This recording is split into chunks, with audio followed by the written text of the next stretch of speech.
Amanda. Amanda. Amanda Addams. Sold. Sold!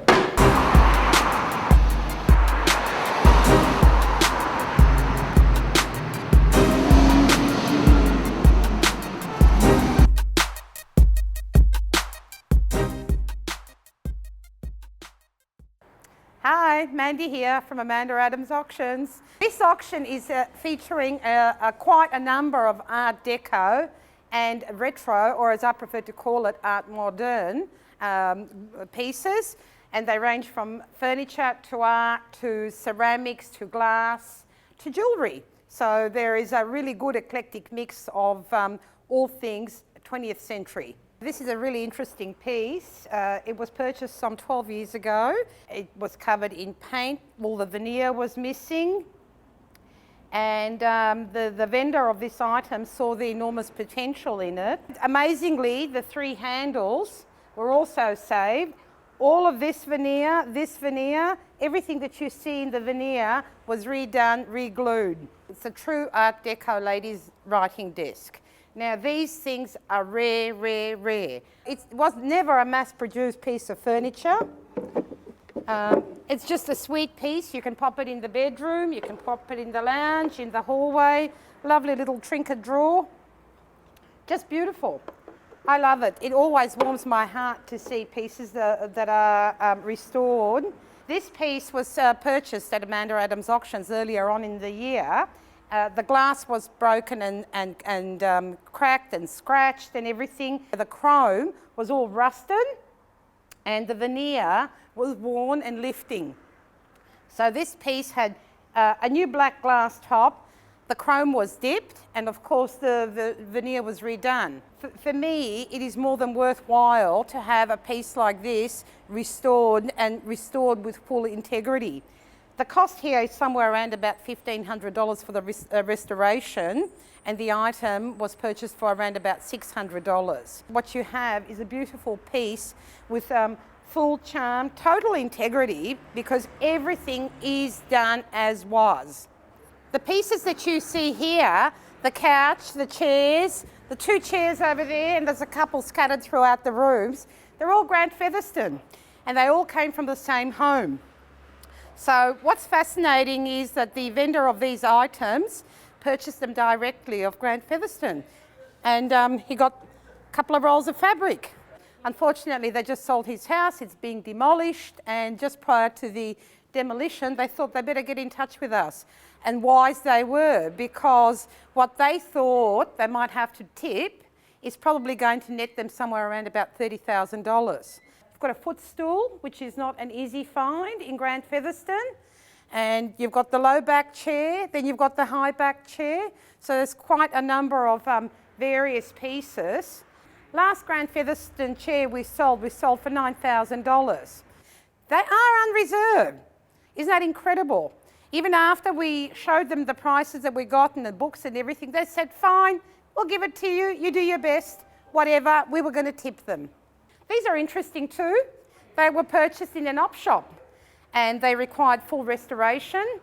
They were re-sprung, re-everything. Now, you probably think, I've seen these chairs before, and I'll say to you, no, you haven't, because if you look at the arms on these chairs, these arms are quite unique. It is not the normal C bend, this is a D bend, and that is a very big difference in itself.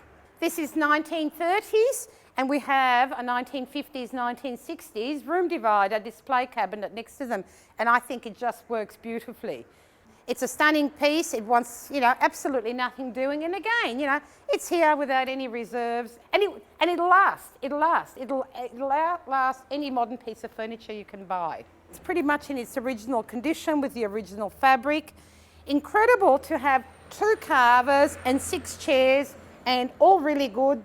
Not much wobble to them or anything like that. So really, they don't require any restorations. It's a case of buy it and pop it in your home.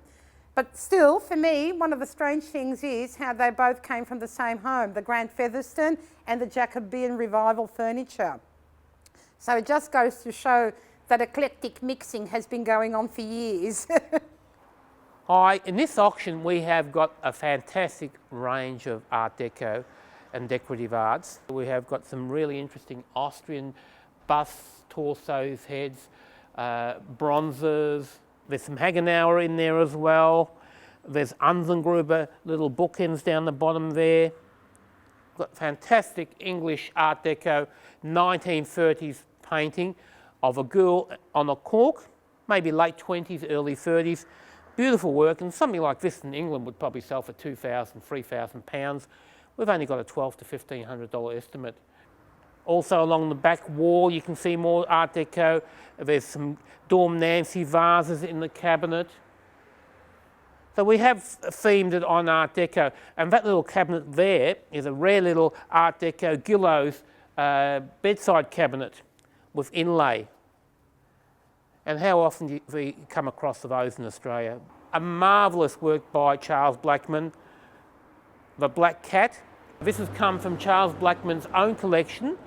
First time ever it's come up for sale. It's a big work, and Charles Blackman, one of the iconic Australian artists of the 20th century. What sort of value do you put on it? I've put $15,000 to $20,000, which is very reasonable. And the important thing is it's come from a good collection, so we have the provenance of the painting itself. Beautiful work.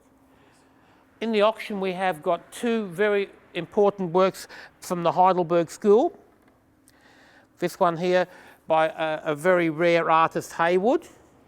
This is a scene at Heidelberg. And also from a collection in Tasmania is a rare work by Clara Southern of Warrandyte in the 1890s. And it's the first time the painting's ever come up for sale. It has been in the same collection since the early part of the 1900s. It's a beautiful work. Clara Southern's estimate is only $4,000 to $5,000, but the important part is we have full provenance on both works as well. A collection of 8 hand-coloured lino cuts by Kenneth Jack, but the interesting thing about this collection is it's all come in from the Jean Ramsay Parker estate, and Jean Ramsay is the same lady's estate we sold that important work by Geoffrey Smart back in our April auction for $290,000. These have all come in from her estate. These have been in the same collection since the early 60s. Very low estimate on it. I think we're breaking it, selling them individually, but only $400 to $600 each. We have a very early work by Mary Edwards. It's a pastel, but a beautiful pastel from 1922, painted in Ceylon. And Mary Edwards is very well renowned for her tribal and native painters as well. We're talking about gold coins and platinum coins. Our estimates on these items are going to be less than the scrap value of the coins.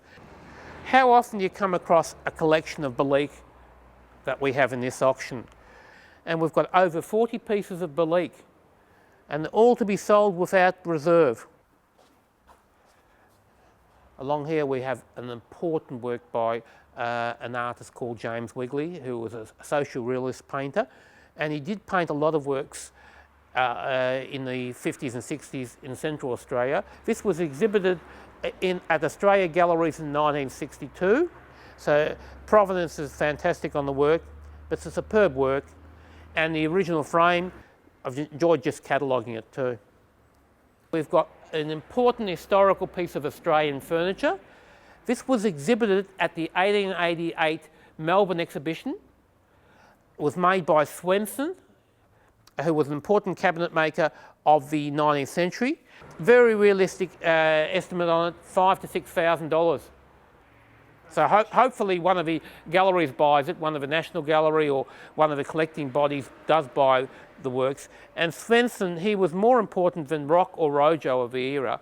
So he was probably the most important cabinet maker of the late 19th century that worked in Melbourne.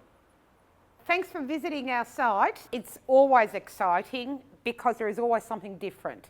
And we love it, and we really look forward to auction weekend. So have a look and come along to the auction. We look forward to seeing you. Yes. Hello, welcome to Amanda Addams Auctions. Over the top? Nah, good. Okay.